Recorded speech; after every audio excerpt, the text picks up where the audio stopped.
Our preaching passage comes from Acts 16, verses 16 through 40.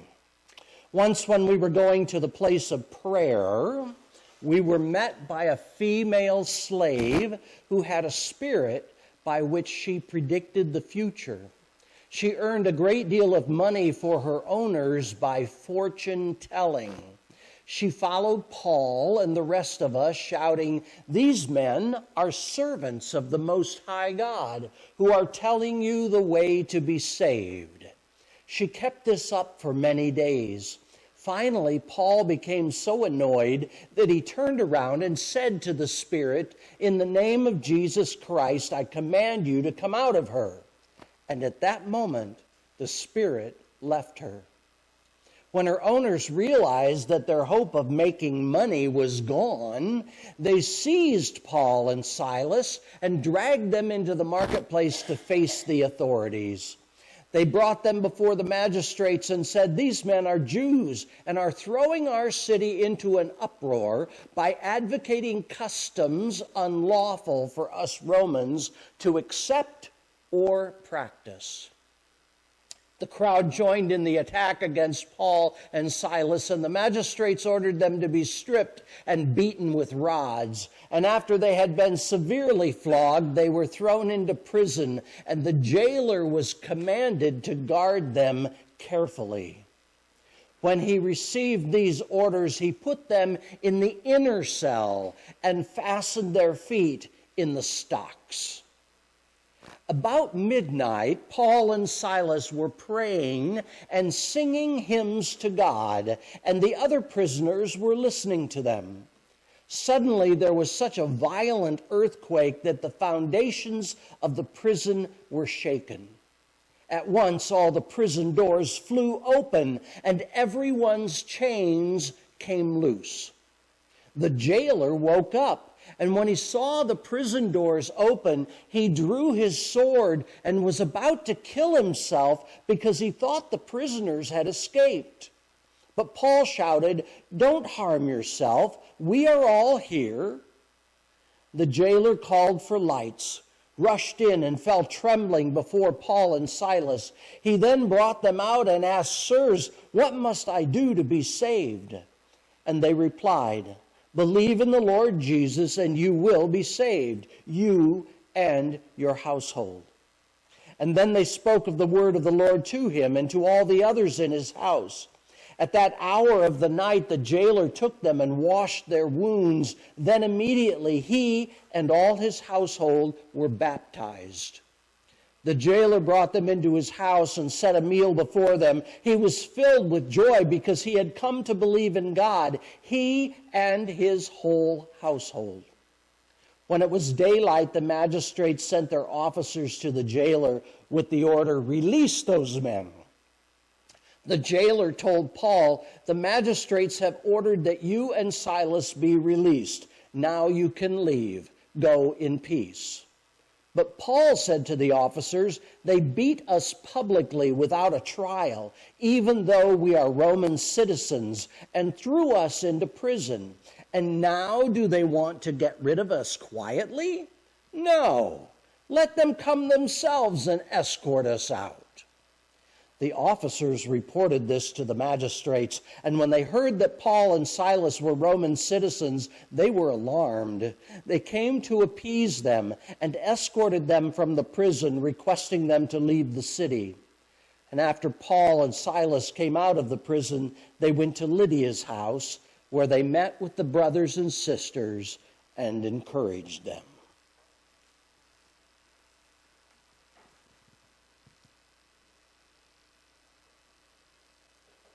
Quite a story, isn't it? You know, there's a number of sermons that I preach on that passage. One focuses on the jailer's family and how Paul and Silas ministered to that family and baptized them, and what they must have been thinking and going through as all of that took place, and how they were able to reach them for God. But this isn't that sermon. I want you to think instead about Paul and Silas praying and singing hymns at midnight. Now, there's something about your lowest times in your life, the times when you are beaten down, when you feel fully defeated, the times when you are stuck in some kind of a rut, the times when you can't seem to gain control of your life. There are times like that that you discover what you really believe. And this sermon is entitled Theology at Midnight. It's what you really, truly believe. It's then, in those worst of times, that you discover the difference between theory and reality. I told my pastor one day that I had signed up for seminary and that I would be starting school in the fall. And he really only had one thing to say to me, and it wasn't anything I expected to hear. He said to me, "You better know what you believe before you go."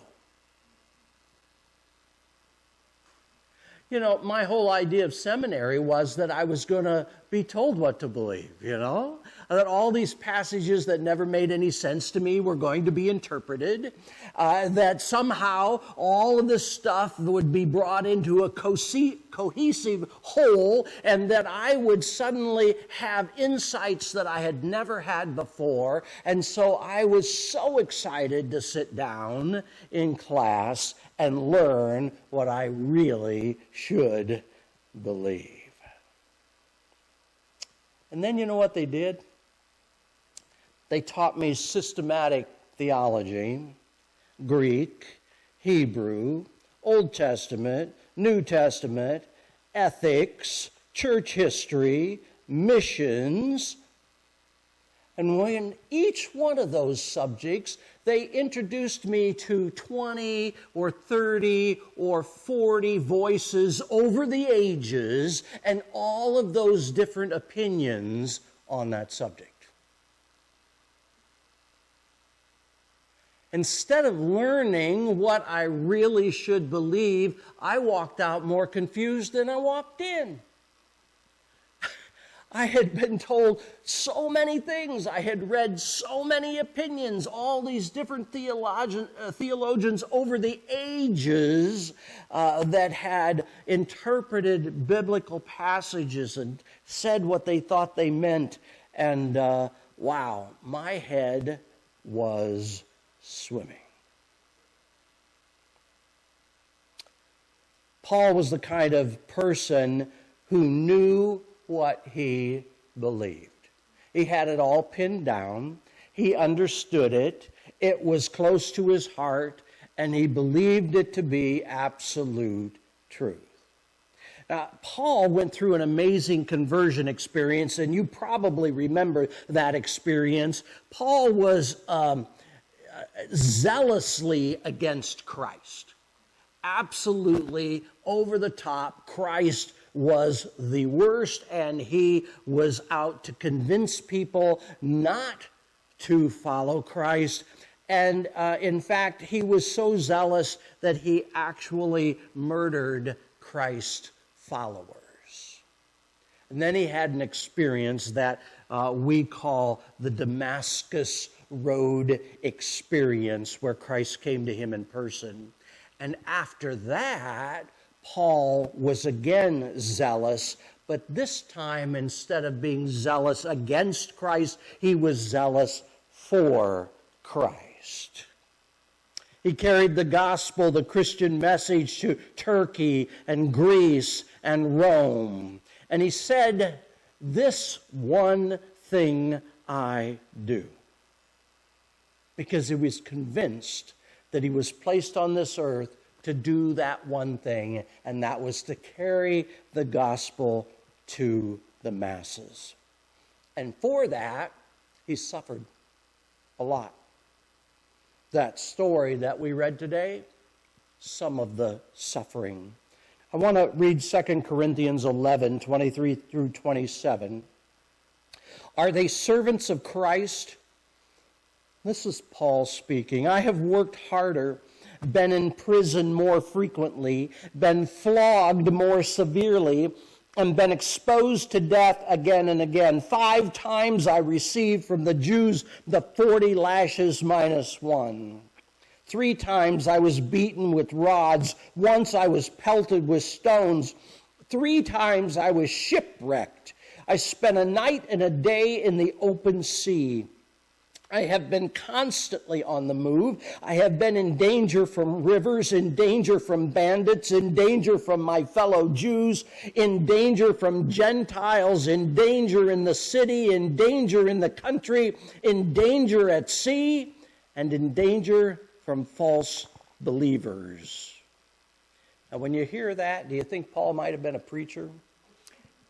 Yeah, a pretty good one, I would guess. I have labored and toiled and often gone without sleep. I have known hunger and thirst and have often gone without food. I have been cold and naked.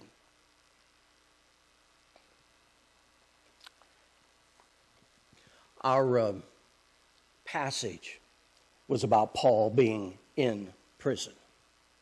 And somehow there was this miracle that he had done. He'd cast out this evil spirit that had been following him around in a woman. And that evil spirit had brought lots of money to the owners of that woman. It's hard to talk about ownership of a woman, but that's the way it was. And because he cast the demon out, he took away their paycheck, which didn't make him very happy. So he was beaten, arrested, imprisoned, bound with stocks, and placed under constant guard. What would you do if you found yourself in that situation? What would you do? Paul and Silas prayed and sang hymns. That's what they did.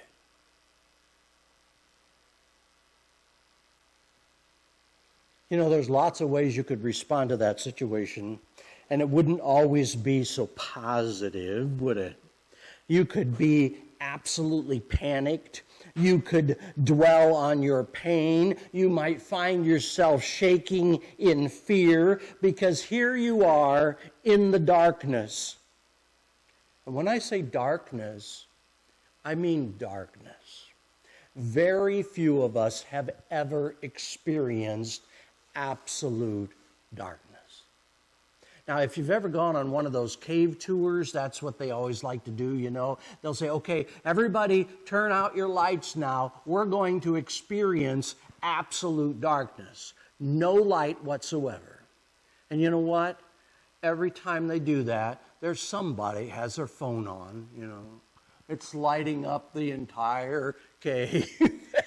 For some reason, we never can quite get to absolute darkness. Most of us haven't experienced that.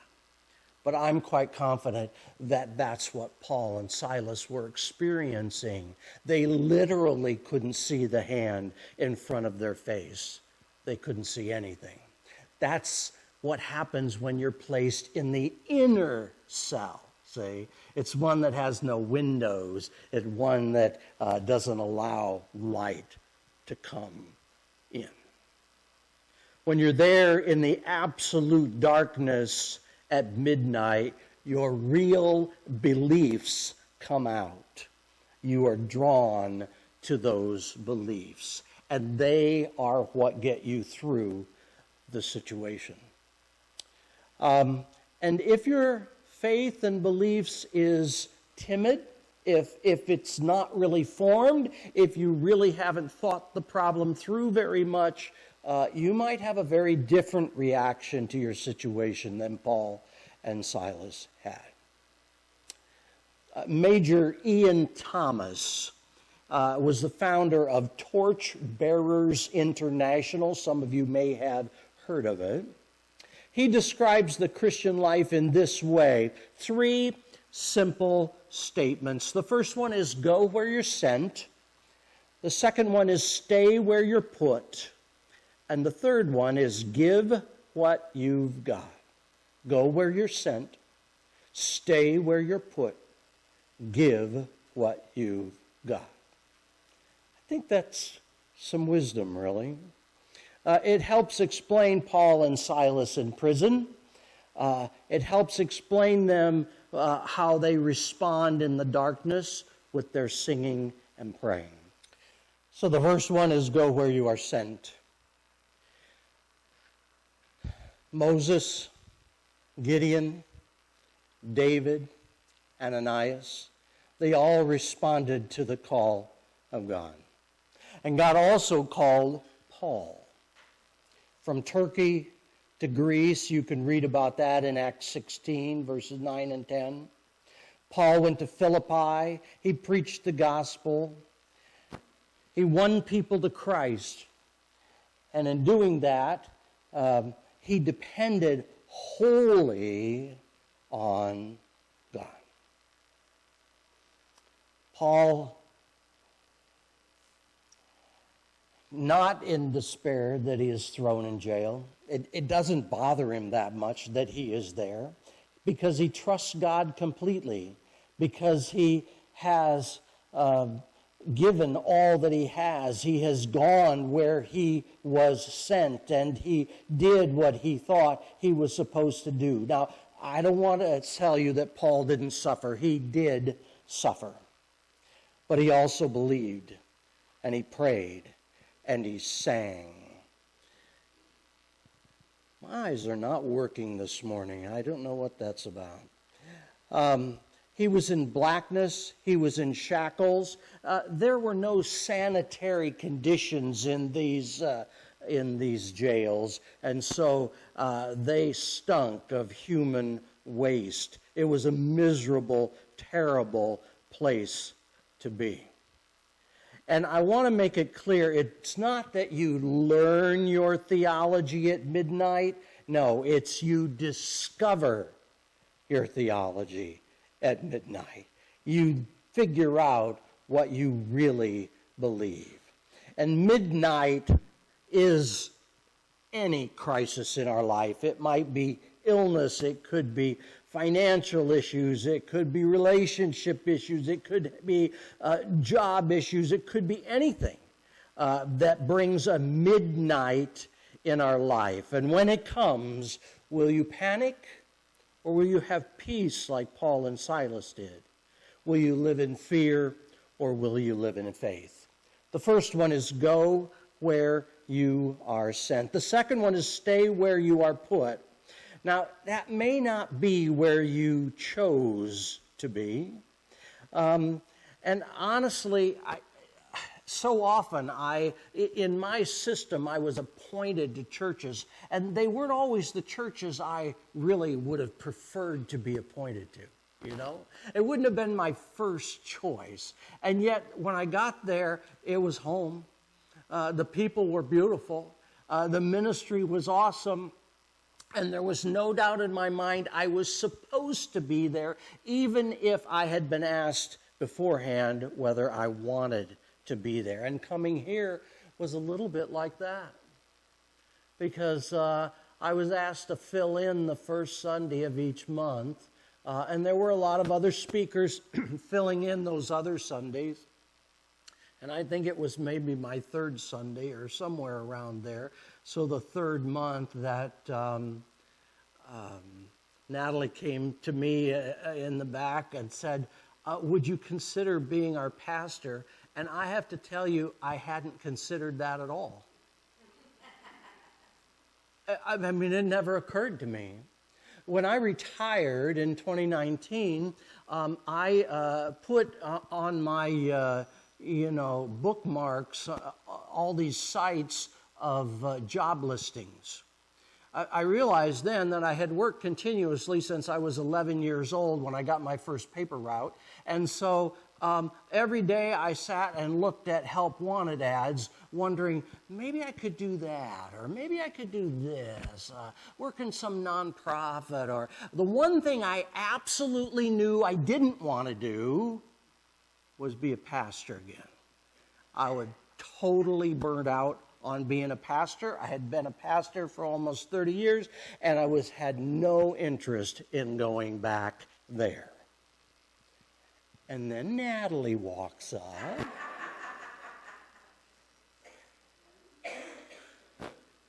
And I have to tell you, it was almost instant.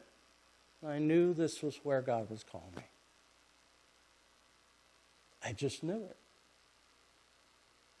And I told Rhonda this morning, I wonder how many years I can do this, because I really need to do this. And that day when I can't do it anymore, my eyes are so bad I can't see my notes, my brain doesn't work well enough to be able to put a sentence together, when that day comes, it will be a miserable, miserable day for me. Go where you are sent. I believe I was sent here. Stay where you're put. I'd like to stick around if you'll let me.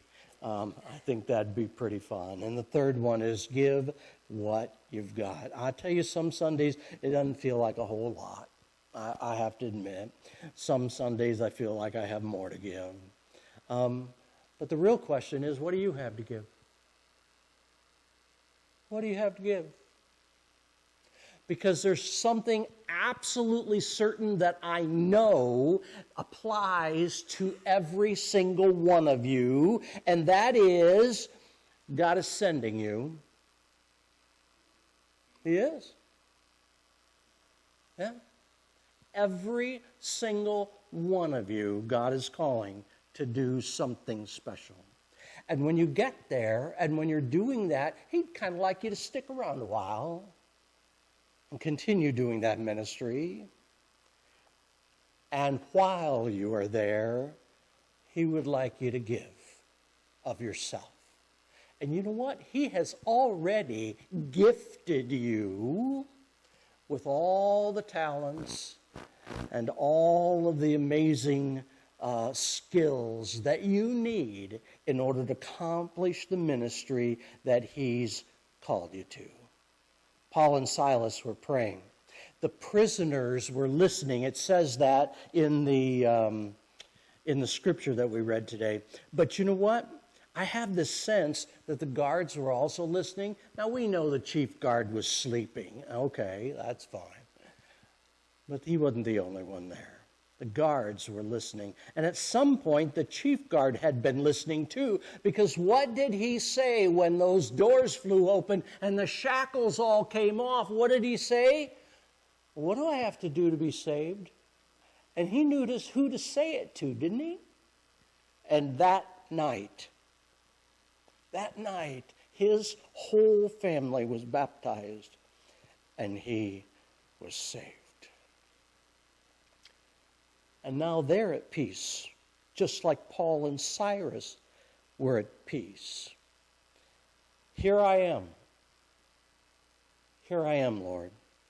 Take me. Use me. I'm willing to go where you send me. I'm willing to do what you've gifted me to do. Ask the question, what do you want me to do, Lord? And where do you want me to do it? Abraham said it in Genesis 22:1.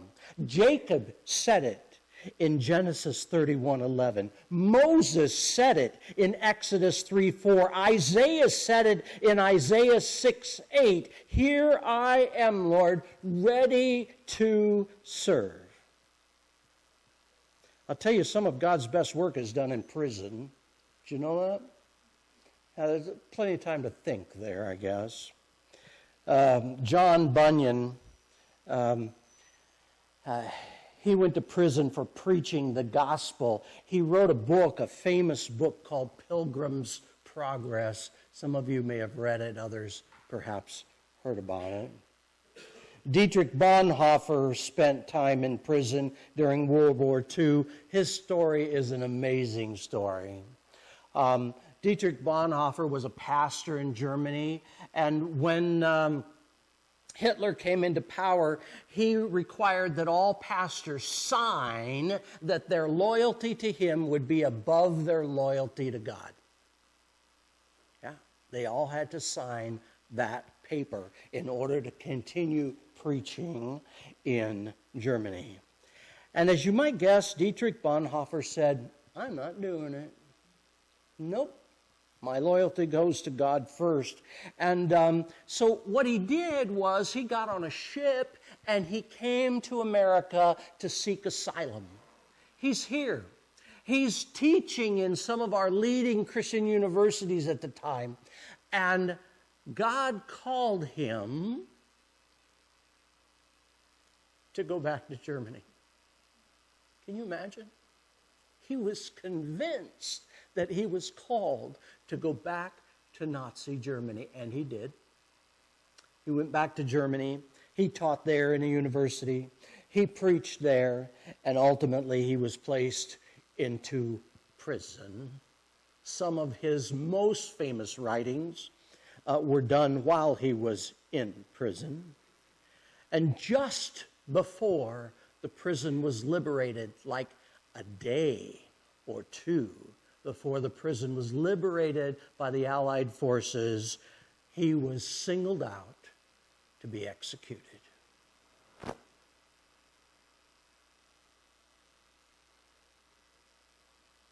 God does some of his most amazing work in the hearts of people who are in prison. You may have heard of Chuck Colson. Do you remember Chuck Colson? Yeah. He was a crook, kind of. But he went to prison, and it changed his life, and it changed a lot of other people's lives as he started prison fellowship. This is 2 Thessalonians 2, 15 through 17. So friends, take a firm stand, feet on the ground, head high. Keep a tight grip on what you are taught, whether in personal conversation or by our letter. May Jesus himself and God our Father, who reached out in love and surprised you with gifts of unending help and confidence, put a fresh heart in you, invigorate your work, and enliven your speech. So I'm just saying, when your midnight comes, know what you believe and practice what you know. God bless.